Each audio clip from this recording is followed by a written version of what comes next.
All right, folks, I hope you had a wonderful lunch. I hope you used your time to make some new friends, have some conversations with old friends.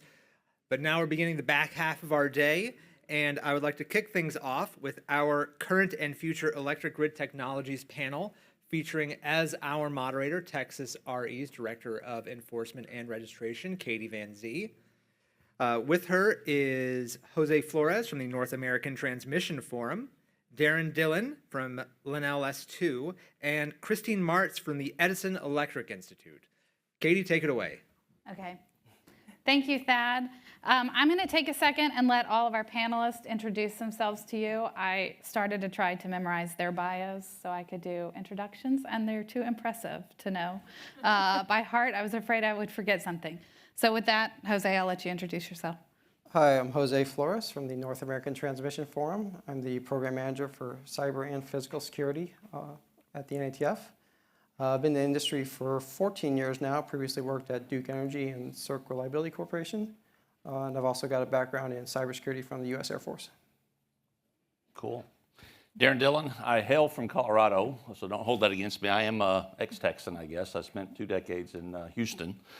Gave up heat, humidity, and traffic for the mountain life. Worked for Linnell S2. Have the pleasure of leading our energy practice, as I call it, or the energy portfolio of customers that we have, and it's great to see a number of y'all here, probably some online as well. 4 decades as an integrator, so on this panel, I'm probably going to be talking more from a physical security perspective on the electronic side, a little bit of cyber, but more on the physical security side. All right. And I'm Christine Martz. I'm the Director of Reliability at the Edison Electric Institute. It really just means I spend a lot of time working on NERC and FERC-related cybersecurity policy. So things like the NERC CIP standards fall into my arena, but also white papers that are being developed or those types of things that focus on cybersecurity. Before my role at the Edison Electric Institute, I spent 2.5 years with AWS, also focused on energy policy and cloud cybersecurity specifically. And before that, I worked for Exelon for 10 years, focused on their NERC CIP compliance program. So I've got like a little bit of a strange path, but all within the same industry. And so I'm excited to talk to y'all today. Well, thank y'all very much for that. And I won't do any further introduction of myself. Hopefully, y'all don't ever need to know me. Okay, so I'm going to start with the first question today, and Darren, I think you're on the hook for it. So what innovative technologies are emerging to protect critical infrastructure from sophisticated cyber physical attacks? It's a loaded question, and I've got some notes of kind of my top 5. The things that I see from a lot of our customers and users and scooting around the country. One of the roles is the voice of customer. So as far as feedback that I get from a lot of the folks we have the pleasure of representing. So on top of mind for a lot of people, AI, ML, deep learning, advanced analytics, machine learning, artificial intelligence, forensics, a lot of that stuff. And you're really kind of what that does. Well, actually, I'm going to list the top 5 first, and then we'll kind of bounce through a little bit more explanation of what those 5 are. So, AI, ML, credentials, drones and drone detection, we heard a little bit earlier. There's good and bad from both of that. Identity access management, and then obviously perimeter hardening when we start looking at specifically this audience, the substations. So with advanced analytics, deep learning, et cetera, a term comes to mind, the security event incident monitoring, as far as in how we take a lot of data that comes from what I do in the PACS world or physical access control systems world, and we correlate that with other data sets that you guys and gals have within your fine companies. But being able to harvest and harness that data via Power BI, Splunk, Tableau, a number of different third-party applications to really correlate true events that are often missed by a human. So as far as kind of getting into that AI, we're taking that intelligence and we're taking it to a whole different level. Another piece, when we look at the AI or deep learning side, the intelligence or the data intelligence that's available to screen anyone based on, call it we either in a hiring process or in the, we want to give them access to certain spaces or areas within our environment. And let's think about background screening. A lot of us went through a background screen. They typically, an FBI background screen may have gone back a couple of years, 7 years. And most of us are sitting here because there was no hit. But as far as what would actually happen if we took that information that is available for you out there online, on the open sources as well as the dark web, who we're connected to, who we communicate with, who we're friends with in social media, and then how many of those folks have a nexus to a tie that would not be appropriate for me to gain access to certain areas in your building or facilities, or would you even hire those types of people? So when we look at that, hundreds of available data sources that, law enforcement uses this quite frequently, and not just investigations, but who's Darren Dillon in this case tied to, and how do we figure out if he's a suspect or not in a crime or has malicious intent. Let's bounce to credentials. We all have a card that allows us to, or it could be a fob, or it could be a mobile device that, or something that allows us to gain access to a facility or room or anywhere within your enterprise. What I see a lot of is, HID is headquartered here in Austin, Texas. We probably all, or most of the folks, use HID as their credential to gain physical access into a door or portal or gate, et cetera.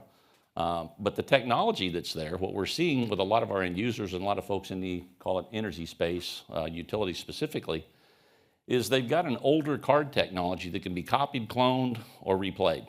So as far as, just what I want to bring to y'all's attention is, at least for some homework, to go back to your corporation and figure out what technology you have. If it's what we call an old proximity technology, it's very simple to duplicate. And what does that mean? That if I got close enough to any of you with high access or a lot of access within the organization, most of the folks that are here probably have a lot of access to doors and portals within your facilities, I can clone that card in a matter of milliseconds and be you. So, let that sink in. You don't want that to happen. There's a number of times that's happened in very embarrassing situations, with Greenpeace showing up in a boardroom in a large oil and gas company that started kind of this whole investigation going back 15, 20 years ago. But the technology has been copyable and replayable and at risk for quite some time. There's solutions that you can look at. Think the word smart card is what you want to move to, something that has encrypted technology that basically has a conversation with your card reader at the door, and not just the just a single I'm card number 1, 2, 3, 4. Drones and drone detection. We could spend hours. Obviously that topic came up earlier. With drones are a great thing. We want to see an area that we don't, that would be costly to look at, such as a power line, transmission, et cetera, or process within a substation, et cetera. Send up a drone, get us some photos, tell us what's kind of going on. Throw different kinds of imagery on there with thermal, visual, bispectral, lots of different things. But we can do a lot of things on the drone side to help us in this industry. But on the other hand, a nefarious actor has ability to use that same technology against us. So as far as when I say drones are great for us to use, but in certain situations we may want to have drone detection.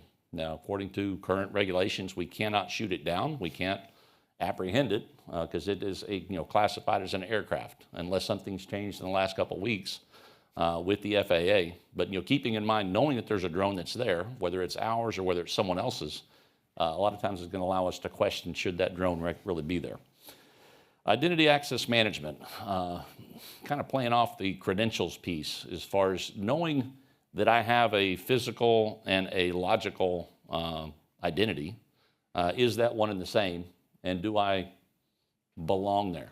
As far as, can we marry those through an identity access management solution? Now, most of the folks in the utility space, if they're regulated, NERC CIP, you're going to have some process, but there's ways to automate that and making sure that those folks are in the right place, that have the right credential, both physically and logically. And then last and final, perimeter hardening. It doesn't take a lot of explanation to go on or to share in regards to what's happening in today's substations. Thinking back, we talked about this over a brief dinner last night. Most of the infrastructure that you guys and gals have and you serve has been installed for decades. We didn't have the problems decades ago that we have today. So in those substations, as far as not just hardening that perimeter, but detecting, as far as knowing that something's going on. With the 50+ thousand, 60+ thousand substations that are in North America alone, knowing that they're also in the middle of nowhere, some of those, some downtown, City X, but a lot of that infrastructure is out there in neighborhoods They're in areas that we really hadn't had to be too concerned with before. And with copycat crimes and the news media, it just kind of points folks to go do something not so kind and not so good in neighborhoods that would be devastating to a lot of us in this room. So don't just think about the hardening, but think about the detection so we at least get some early warning. But the best you can harden it against a ballistic or some kind of a bullet round to a transformer is going to be to your benefit. Y'all got anything to add to that? I mean, the only thing I would add on is that we're talking about some future and emerging technologies. There are some use cases that, through my experience with industry, I've heard a lot of feedback about one of the biggest challenges to solve is around insider threats. It's really difficult to have a program that effectively identifies an insider threat within your organization. You might have great perimeter security, you might have great physical access controls, you might have a great identity and access management system, or a workforce management system, but they're usually separate and managed by separate people and monitored by separate people. And when we're talking about cloud-based solutions, there are opportunities there to start bringing in those data sources together so that you can use that information more effectively. For instance, you might have a workforce management system that you want to tie into your physical access control system so that you know that a facility should have had work done and who the person doing that work should be, so that if someone shows up at that door, you know that, and there wasn't work planned for the day, you know that that person probably shouldn't be there. And you can do more behavioral analytics and better tracking for that to help with that insider threat component. And so being able to process that data, it really does take a lot of compute. And when you talk about large amounts of compute, you're talking about cloud, you're talking about AI. And so those are kind of some of the practical applications that I've seen that people are really interested in is how do we pull in these systems that we have that are doing good things and get more value out of them? I don't know. Yeah, another emerging technology I'll mention is quantum computing and quantum post-cryptography. So just 2 weeks ago, NIST came out with encryption standards designed to be able to prevent an attack from a quantum computer. There are 3 standards, FIPS 203, 204, 205, so that's a new technology we're seeing. And a good way that a good source to look at what's coming down the pike for new technologies is a lot of the DOE research-funded initiatives that come out. Feels like every few months they come out with a new one, 45 million for this, 70 million for that, for different security projects. But if you actually read what the money's going to, there's some interesting security projects in there. They have zero trust authentication methods, using AI to detect and respond to security incidents, ways to mitigate security incidents for distributed energy resources, and a whole lot more. So that's a really good source for knowing what's coming more in the further out, probably a couple of years away from actually seeing implementation of that, but it's a good way to know what's coming in the future. This is so interesting. When I think about y'all's responses, I think about how much we focus on detection, right? Like it's sort of an acknowledge that we're all at risk, it's going to happen. Prevention is maybe not the best use of our resources. It's how we're actually going to detect it when it happens.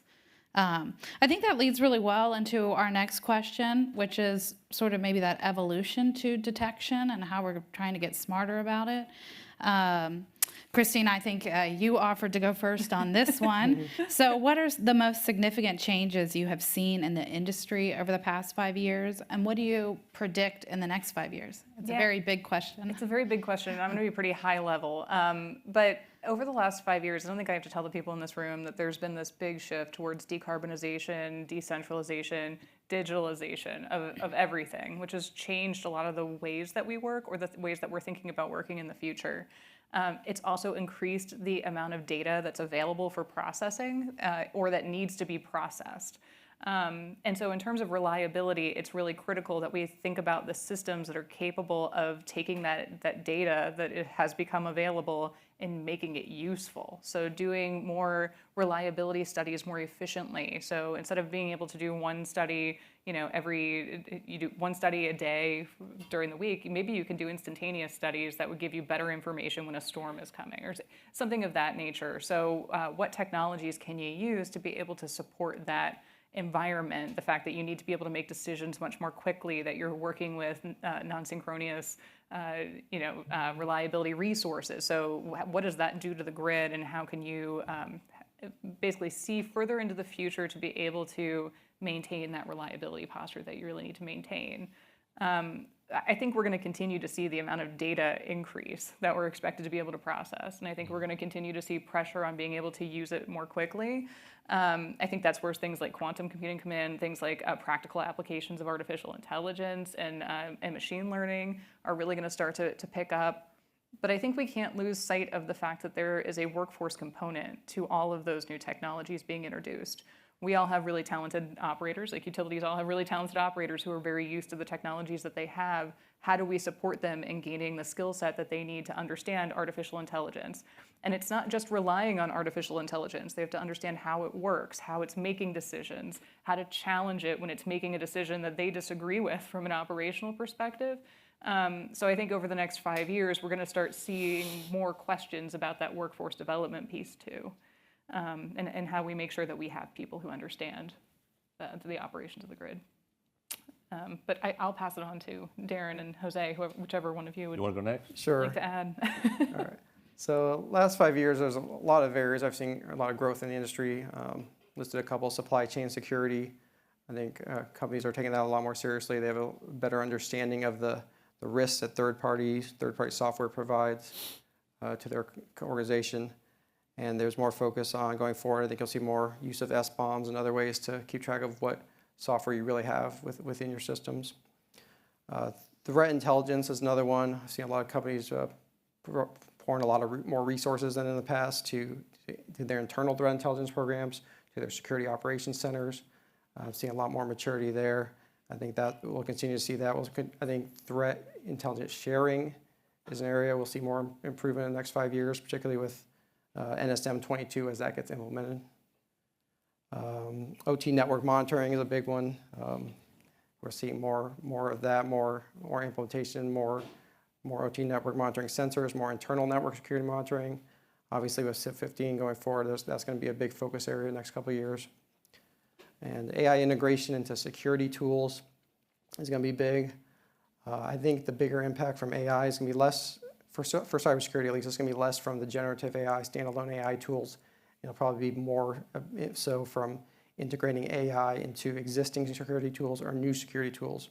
Right now, utilities use so many security tools for so many different things. I think you're going to see vendors compete to get AI integrated into those tools and market those tools to get the next level edge on getting those advantages into those tools. I got several bullets on both of the prior 5 years as far as when I think about data analysis and visualization, not virtualization, but visualization. As far as thinking back, I've been doing this 4 decades. You know, as I said, as an integrator in the physical security world, we create a lot of data, but as far as being able to analyze that and actually visualize that in a way or present that in a way that people can do something with it. As far as if we've got huge, massive files, whether it's an Excel table or SQL tables or whatever, but how do we take that information and we quickly give it to someone on the right or left of us and have them look at that as a visual and say we need to take action versus reams and reams of paper. So I think that's a benefit, and we've still got a long way to go with that. But and also looking at the solutions that allow us all to work alongside of post-pandemic world. As far as not to bring up the COVID topic, but there's a lot of things in the physical security side. I don't know. I'm assuming in the cyber side of the world it changed as well. But in the physical security world, there was a lot of things that changed, call it in this post-pandemic world we live in, such as, remote workers and screening and workspace utilization. There's a number of things that we've been able to do to pull out this data and show that, we can make changes in this post-pandemic world.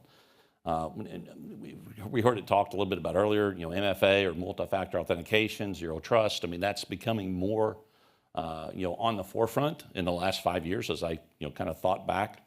I look at the topic of AI and ML, artificial intelligence, machine learning. It's improved and costs are declining. Depending on what we're trying to do with different algorithms, but as far as it's more in the limelight today, and it's much more affordable today than it was 5 years ago.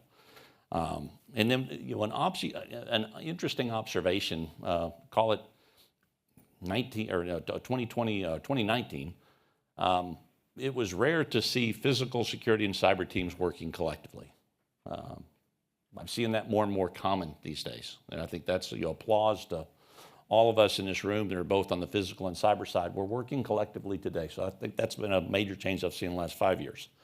So when we look at the next 5 years, what does that kind of look like according to me? I see further automation, database integration for, obviously we chase this rabbit within every company to reduce risk, reduce cost, improve profit, and increase productivity. So when we look at all these data sources that we create, whether it's in the physical security world or in the IT, OT world, there's being able to harness that data and define minimization of risk, reducing cost, and improving profit, and increasing productivity. When we go to the bean counters, I don't know if we have any CFOs in here, but as far as when we go to the bean counters, that's what they want to see. That's what they want to hear. We've got to talk the language that they talk. So I think that's also a prediction in the next 5 years. We're going to have to get our business vernacular to where we can get funding for the things we want to do. Now, if it's tied to a regulation, it's game over. You get funding. But if it's something along the cost reduction, increasing profitability and efficiencies, et cetera, we need to talk the business language. Interesting, Jose and I were talking about this on the commute over here this morning. I wasn't sure if I was going to share it, but I'm going to share it anyways because I think we have time. Do we? Yeah. Okay. So looking at where we are in this industry, and I'm going to try to explain this without anybody getting lost. When we look at the economy, as far as when we look at Fidelity's where I went to look at this earlier, so think about investing in stock. The world economy is broken down, according to The Economist, into 11 categories, or their sectors. When we look at the largest of those sectors, it was information technology, and it was I think it was 14 or 15 trillion dollars globally that, is, if someone's going to invest, they want to know what's the biggest sector. Well, it happens to be information technology. Not really. As far as if I could invest in cybercrime, not to say that I'm a proponent of that, cybercrime outweighs all of these sectors, I would say combined. But the interesting fact is it's going to double in the next 5 years. So that's what all that preamble was to kind of basically say in the next 5 years. Cybercrime, if I look at my statistics, it is 14.6 trillion today. So it just lags right around where the information technology sector is, based on the economy. It's going in 2024 it'll be 23, or I mean in 2027 it's predicted to be 23.8 trillion. So 60-something% growth. And I'm not saying to invest in cybercrime, but I'm just kind of saying that we're playing this game with folks that are continuing to do bad in the cybercrime world. So what does all this mean? It probably means more regulation, which means a lot of us in this room may be happy, a lot of us may not be happy. And then one last little piece as far as, and this was something, I was at an energy security conference a couple weeks ago in Houston, and the protection of your digital identity, as far as we each have one, and I was listening to a talk for folks that we all want to have this public presence, that we're approachable, we're available. We've got these social media accounts, and it makes me almost wonder if I should delete mine, because obviously the information that's out there that's available for me and you, but there's ways they can piece together, as we said, the insider threat. We want the world to think we're good people, but the more we put out there, and I'm not saying just to think we're good people, we post a lot of things that probably shouldn't be out there, me included, y'all included. That's information that can be used against us. So when we think about another trend that's kind of picking up or kicking up is the ability for someone to monitor that and remove that, as far as for specific individuals, high net worth individuals, which I don't qualify, superstars, movie stars, sports stars, CEOs, board directors, et cetera, that there's revenues that are now being generated to protect those people from their digital identity, because again, they don't think security like we do. They're worried about stock price and showing that they're greater good the company's doing. But as far as I think that's going to be a trend we're going to see is maybe less available information in the public domains of social media. Any more to add? I had one more thing to add because Yeah. I didn't, and both of you sort of mentioned regulation in different ways, but I didn't talk about the last 5 years of what has been going on in standards development related to things like NERC CIP and new technologies and where that might be going in the next 5 years. For those of you, a lot of you are probably aware of the virtualization revisions that are pending with FERC right now.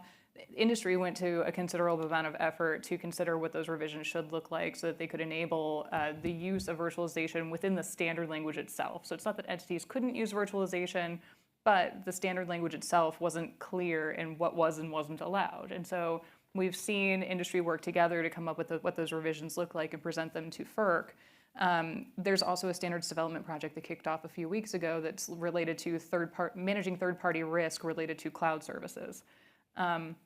That team is talking about scope. So they're sitting with the SAR that was written by industry, and they're trying to decide what does the scoping for this project look like? Because, I bet if I asked 5 people in this room what cloud was, I would get 5 different answers, maybe more than that. And so that's going to be something that's a challenge, I think, to work into the standards framework, but it's a challenge that this industry is ready for. They have a great drafting team that's really taking a look at that and what use cases are most important. So over the next 5 years, I would hope that we had standards that were developed and passed and then in the process of being implemented to be able to support those cloud-based use cases that are most relevant to industry. And I think that that's a really critical component, is really thinking about how the standards work today, what technologies are supported, and which ones need to be supported under that standard framework. So that's all I wanted to add. You've hit one of my favorite topics, which is how do you write regulation in today's world for tomorrow? Yeah. And you needed to be prescriptive enough to be effective, but you needed to be open enough to allow for evolution. And especially at how quickly we're evolving and these technologies are evolving, there's no way you can, make the regulation process work as quickly as the technology is evolving. It's just evolving every second, right? So every second that cyber crime industry is growing. So how do we write regulation that may take a year to put into effect to fight it? Well, and the standards, when originally drafted, weren't intended to allow or disallow any particular technology, right? And so we're at a point where we've identified a challenge with those standards and what technologies are allowed to be used. But it wasn't intentional. The standards are not meant to be a gatekeeper for what technology choices you as utilities make. But it's unfortunate that they do need to be revised to allow those new technologies to be able to be used in the ways that industry needs to use them. So I'm happy that there's a drafting team. I think they're full of really great people, and I'm excited to see that process kicked off. So Yeah. I thought one thing I thought was really interesting that came up in all of your comments was about AI, and we're talking about this data, making decisions quickly with data, possibly the use of AI for that. Also that, regulations may uptick to sort of deal with these emerging technologies and just how quickly it's moving. And I was thinking about, you're asking for resources, and I was thinking so much about the human component of it, which I think all 3 of y'all mentioned. That, these technologies and AI can be useful, but we still need workers. And right now, I think workers are some of the more expensive resources, talented, trained workers. I would say that I think when a lot of people think of AI, there's this immediate concern that it's a replacement for the human element. But I don't think that that's true, especially in this industry where there are such unique skill sets and the need for that human intervention, because you're dealing with critical life or death situations when you're dealing with electricity, right? And so I don't personally see, and this is a personal view, I don't see AI as a replacement for humans. I think that there is a component where workforce development really needs to keep pace with these new technologies to support the people who are doing those really critical jobs, so that they understand the models that are training that AI, so that they can challenge the decisions that are being made. They can go, oh, that's not right. That's not a decision that an operator would have made given the same data. And that's a really hard balance to meet because you're talking about quick turnaround times and being able to identify that that's a decision you need to challenge right away and know what decision to make. So I don't think that there's any less training for operators that needs to be done, and I don't think it's a replacement for the people that are there. Yeah, it's almost like they're going to need the traditional training of how to do it manually. Then you need to add the training of how the AI is working so they know how to question it. They know why maybe that number that came out or, that line that they're saying to take out of service. Like, why is that the right answer or why is it not? I view AI as complementary to their skill set. It helps to give them more context. It helps them to look at more data sources more quickly. So it's good informational input, but it's not necessarily the end-all decision maker. I don't know if you all have other comments on that, but. Well, I see AI as far as it should augment the workforce. I mean, there's certain things, probably not popular in this crowd or any crowd. There's certain elements of AI that are going to replace some human beings, in the workforce, and that's sad. But when you look at financial investments of folks that are investing in the companies that are here, or you're making your personal investments, there's things that AI can do that a human can't do. It does it faster and more efficiently. But then we start talking about getting into robotics and lots of other things that are way outside that realm. But that's still in kind of a little bit of AI as well. But I think when we look at there's a balance. We're going to still have workers. We're still going to have some elements of AI.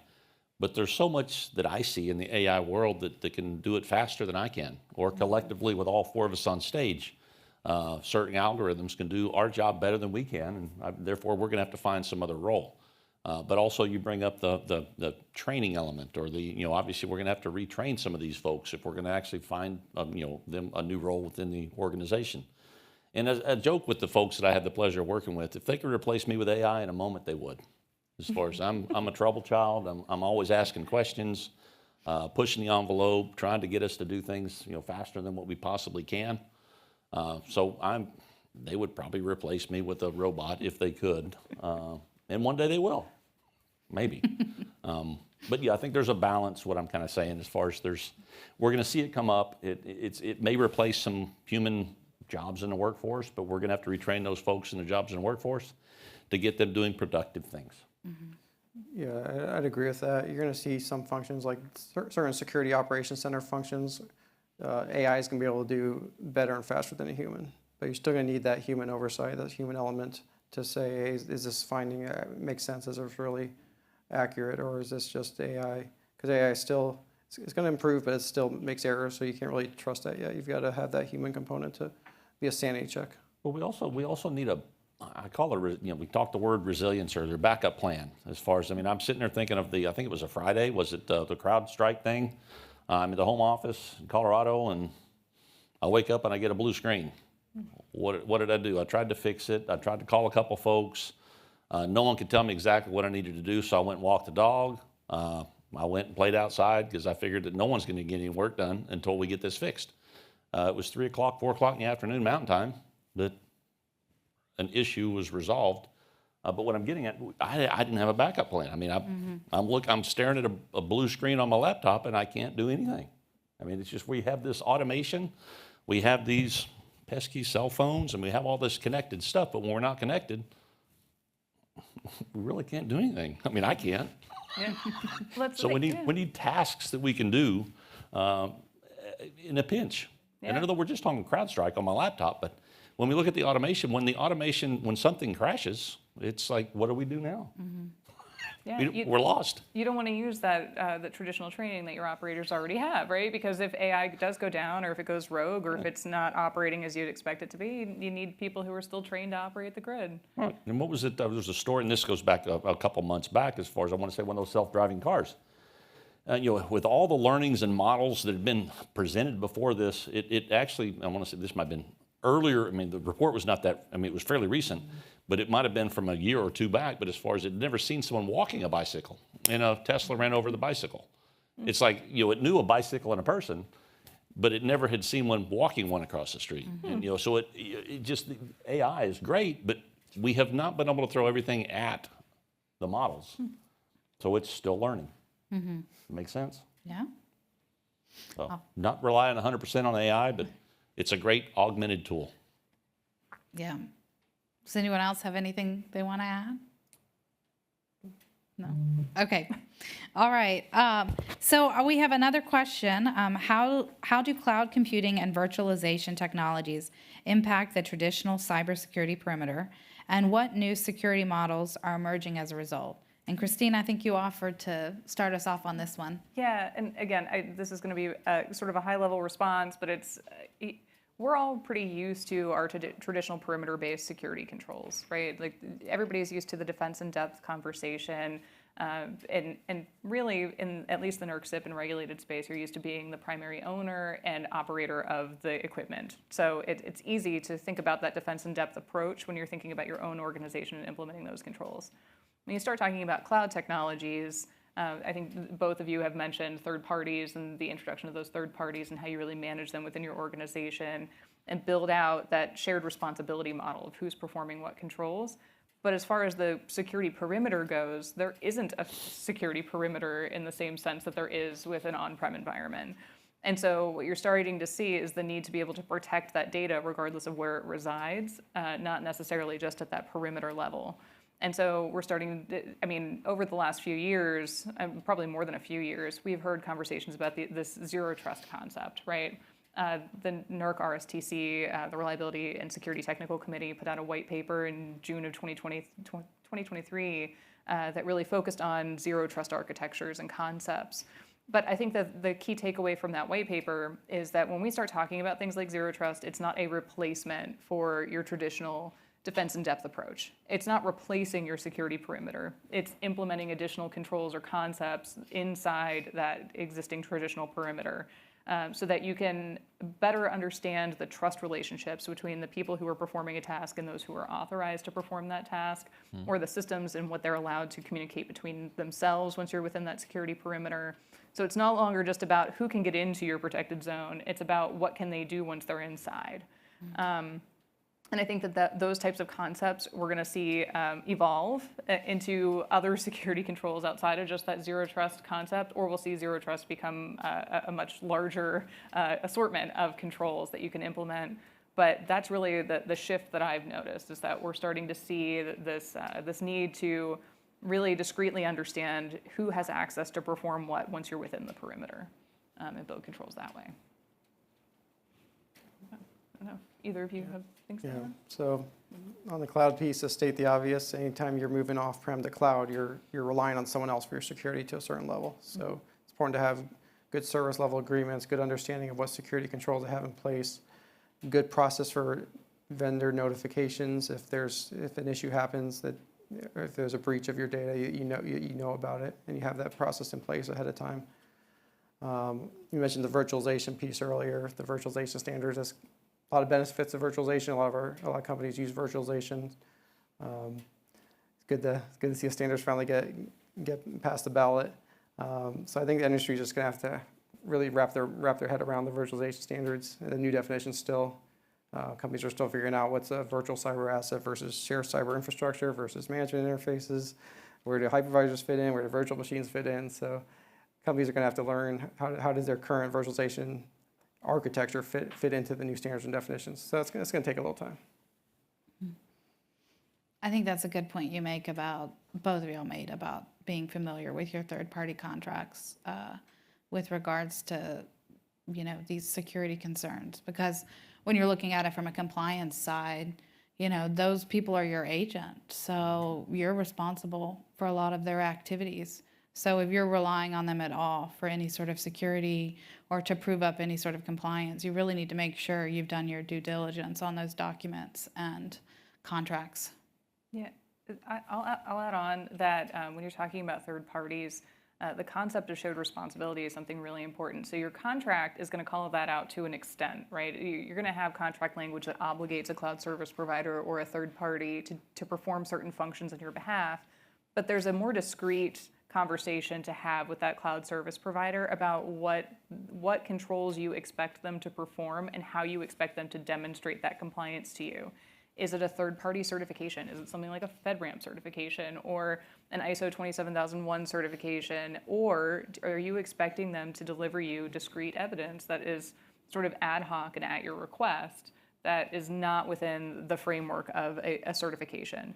And coming to those types of agreements is part of a contract language, again, but it's also a component of your security program. When you're developing your internal processes and policies and procedures, you want to call out, if you have an expectation for evidence, who's providing it to you, and your mechanism for getting it. Because if nobody knows who to contact at that third party, then how do you know where it's coming from? So there's just these unique concepts where when you were responsible for it from your own organization's perspective, you probably knew who and what department to call and what that evidence was going to look like. You might not have that discrete information from a third party until you have the conversation. So. Yeah, get that information. Get it. As the director of enforcement, get that information. Does anyone else have any follow-up on that one? I think y'all covered it. Yeah. Okay, so we're back to AI, which we did a lot of discussion on. But our last question, I think it's such a hot topic right now. So that's really where our last question is how do you see the role of AI evolving in the cybersecurity landscape? And Jose, that's you offered to kick us off on this one. So this is a hot topic. I'm glad we have time for it because, it's been discussed all day. AI is really a double-edged sword for security. So you have both the hackers and the cybersecurity professionals rushing to implement AI faster and better. It's kind of an arms race to get a leg up on the other one. So I'll start with mentioning the bad side of AI first, some of the malicious use of AI. Latest threat I'm seeing is the stealing of generative AI credentials and posting them on the dark web for sale. So what that does is allows hackers to get people's personal information, financial information, potentially intellectual property, allows them to be a better target for a phishing attack. And phishing is another big area where we're seeing AI used for AI-generated phishing campaigns. So raise your hand in the room. How many of you have received what you're pretty sure is an AI-generated phishing email before? Anybody got one?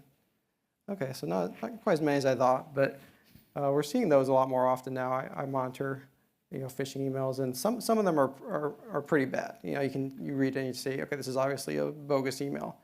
But some of them are pretty good. They have good spelling and grammar. They have realistic domain names. They have good content, a lot of industry buzzwords, and yet it might take a little more time to realize it's a fish, and it's probably going to fool a lot more people than maybe one that's not as well done. So not only are we seeing better AI phishing emails, but we're seeing more of them. There's research that showed year over year in 2023, beginning to the end of the year, there's almost a 60% increase in global phishing attacks, which is a staggering number if you think about how much phishing there already was beforehand. To see that much increase in 1 year, and a lot of that is fueled by AI-generated phishing emails. It's so accessible for people to be able to do that. So you've got both better AI-generated phishing and more of it. So that's not going away anytime soon. Other malicious uses for AI, you have AI-generated malware that we're seeing. You have AI being used to find vulnerabilities in software to discover zero-day vulnerabilities to do zero-day attacks. You have AI.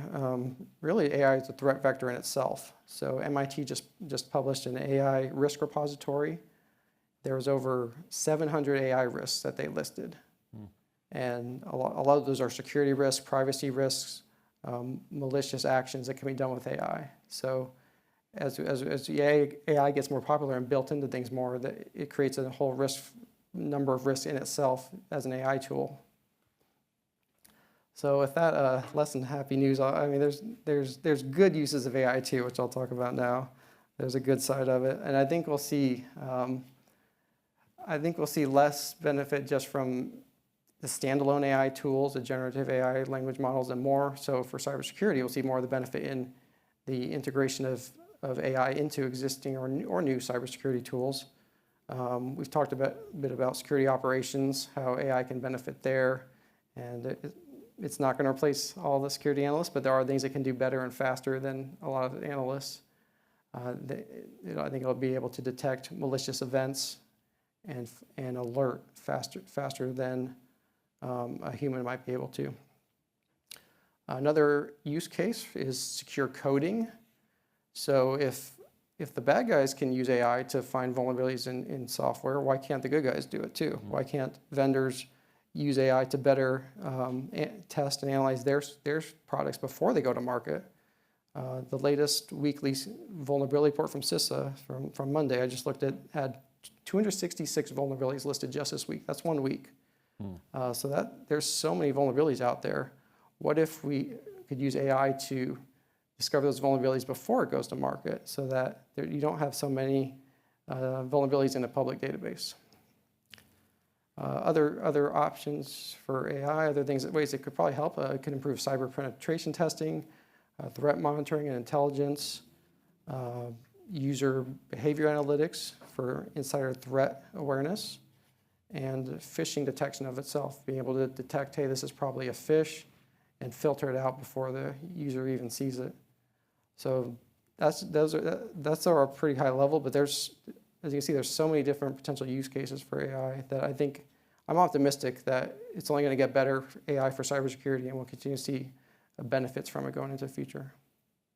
Anything to add? I didn't have any additional specific use cases, but I did want to flag that, for all of you who are engaged in sort of the NERC-CIP communities and participating, that there are a lot of working groups that are focused on new technology enablement, and different sides of what that new technology looks like. And I know that NERC is leading the development, or one of the groups is leading the development of an AI-focused white paper.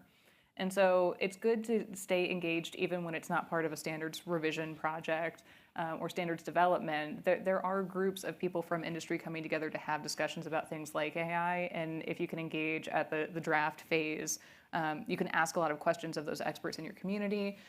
You can be part of the development of that white paper that provides guidance to others within your community. So I would just encourage you to get involved with some of those working groups and the Reliability and Security Technical Committee or any of the subgroups underneath them, because there is a lot of really good work being done by industry in conjunction with NERC and others. So, Kristen's right, and you can find those working groups on the NERC website. And if you have any issues navigating the work website, you're welcome to contact me or go through communications, and we'll help get you talking to the right people. So that's a good thing to call out. Yeah, because I think a lot of people, at least I didn't know how to get engaged until I started really getting involved with a couple of them, and then be like, oh, well, there's these other groups that are looking at these things. Yeah. And it is a really great community. It's a really great way to be involved and to have some say and influence into what is out there for you all to consume and what useful information really looks like for the industry. So, Thank you for that. All right, well, I think we have a little less than 10 minutes left, so we have some time for questions from the audience. Matt's going to put them up for us. Okay, so Jose, this looks like for you. Are members already using AI? How are they getting around Microsoft Copilot, et cetera, being forced on them and addressing the risk? Okay, so I can't speak for any specific members in a public forum, so I'll just speak in generalizations. But I think industry has been cautious and hesitant on AI. I think companies are trying to wrap their head around it before they adopt it too much. I think it's important to have good guidelines within your company around AI usage before you start having your workforce use AI, because certain AI models you don't want to put confidential information in there. That's very important because it could be used. A lot of it is just public at that point. So I think it's important to just have strict rules and regulations around what you want to allow for AI before implementation. Yeah, that's a good, you think about that, any tools you're using, you have to check what how they can use your data, right, if you input it in. So, good thing to call out. All right, next question. Okay, what are AI-generated user credentials? Okay, I think that's probably, I mentioned that earlier. Yeah. So what they're stealing is a lot of the ChatGPT, Perplexity's AI tools. You can use a free anonymous version, but a lot of people create accounts where it keeps track of what you're putting in there. So those accounts are being stolen, and hackers are able to see what you're looking up, what data you're putting into there. So there's a lot of risk associated with that.